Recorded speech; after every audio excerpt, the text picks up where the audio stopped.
The Jacket by Andrew Clements. Part 5. Something in the tone. Something in the tone.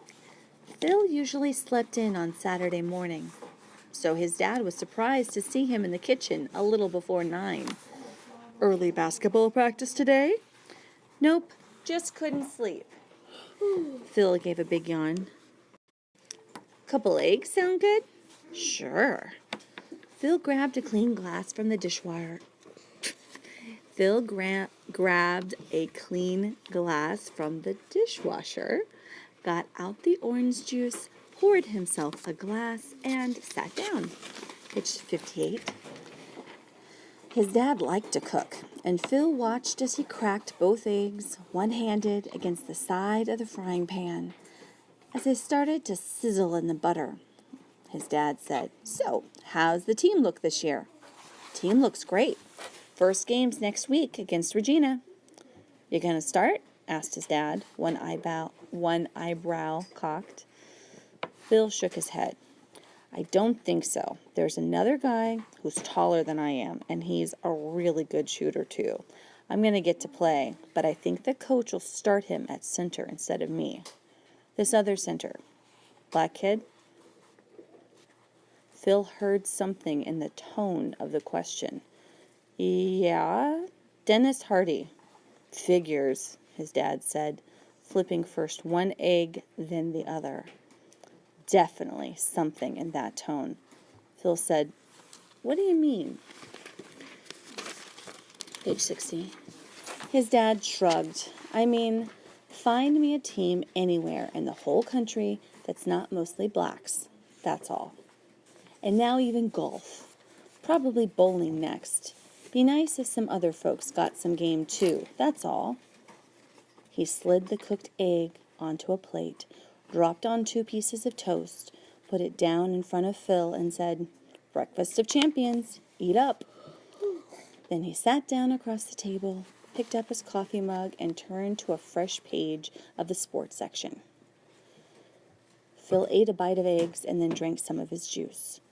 "Dad, don't you think it's great to watch a game when guys like Shaq and Hardaway and Ewing play?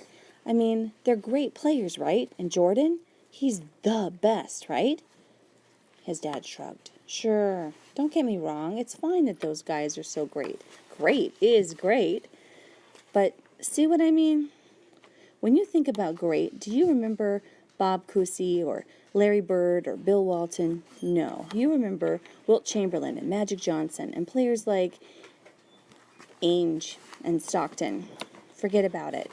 These days, it's all about the black guys, so don't get me started." There was a knock at the kitchen door, and Phil looked at the clock. 9. That was Lucy. He got up and opened the door for her. "Hi, Lucy." She smiled and said, "Well, Philip, this is a surprise. You're up bright and early this morning." "Uh-huh." Then Lucy saw his dad at the table. Phil watched her. Lucy seemed to pause a second, adjusting her face and her voice. Then she said, "Morning, Mr. Morelli." Phil watched, and his dad didn't look up from the newspaper. Page 62. He barely looked up from his newspaper. "Hi," he said. And again, Phil could hear something in the tone of his dad's voice, and Phil knew that Lucy could hear it too.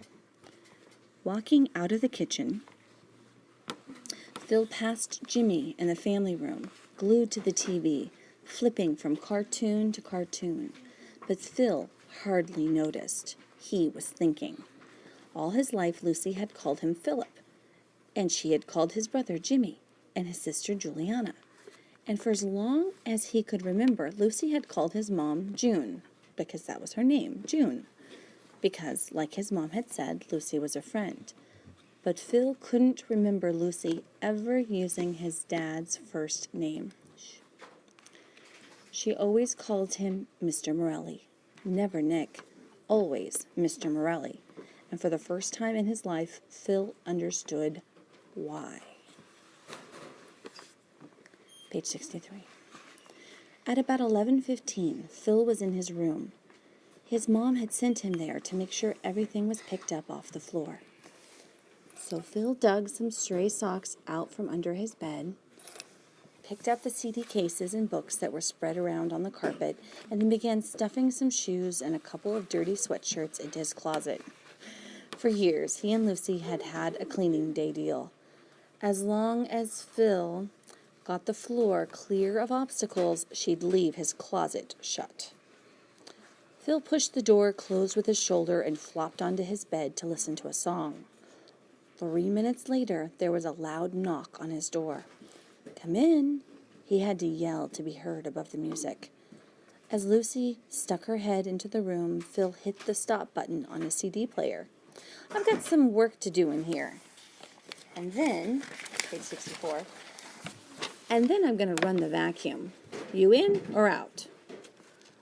"I'll leave in a minute." Phil plugged in his earphones and put them over his ears, but he didn't start the music. He started reading some song lyrics, but he was actually watching Lucy. She began at his dresser, lifting up each picture, each of his basketball trophies, dusting underneath, and then putting things back. As she worked, she hummed a little tune, her hands busy.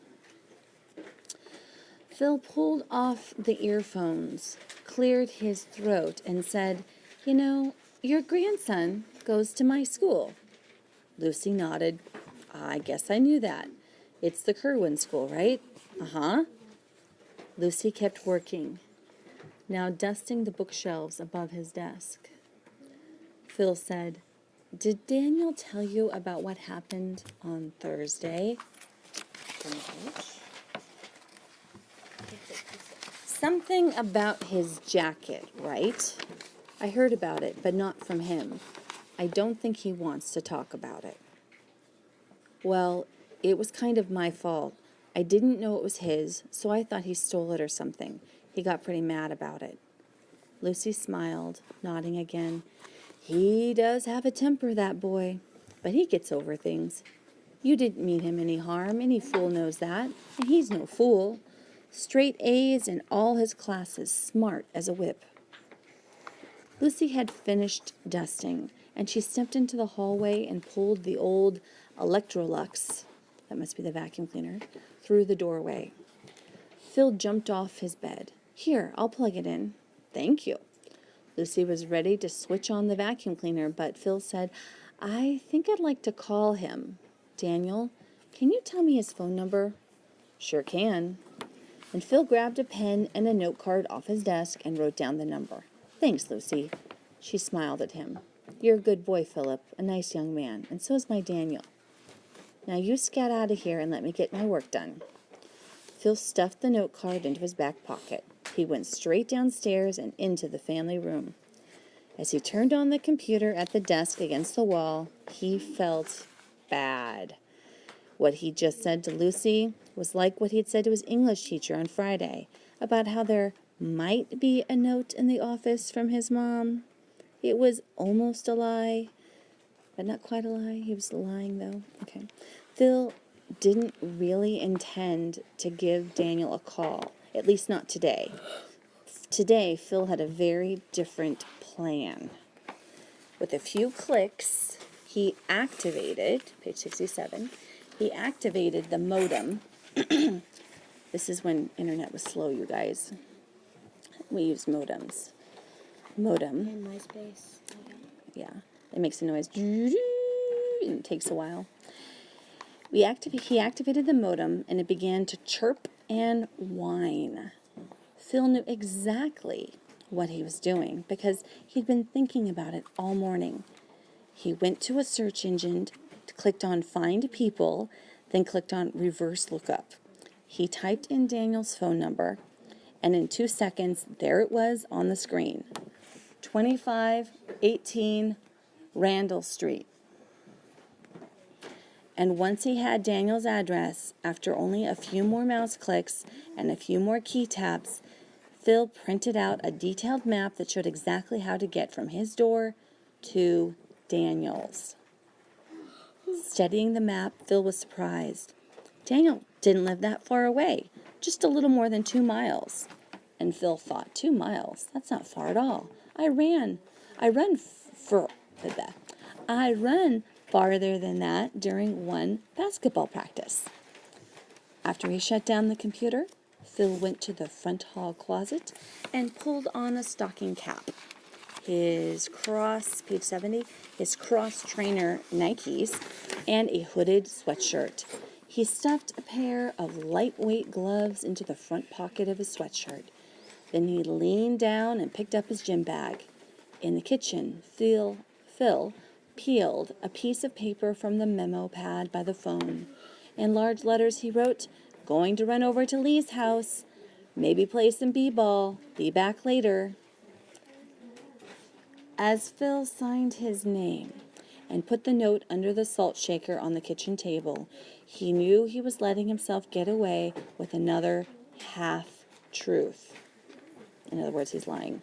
Yes, he was actually going to run over to Lee's house. That was the true part. But when he got there, Phil knew he wouldn't stop.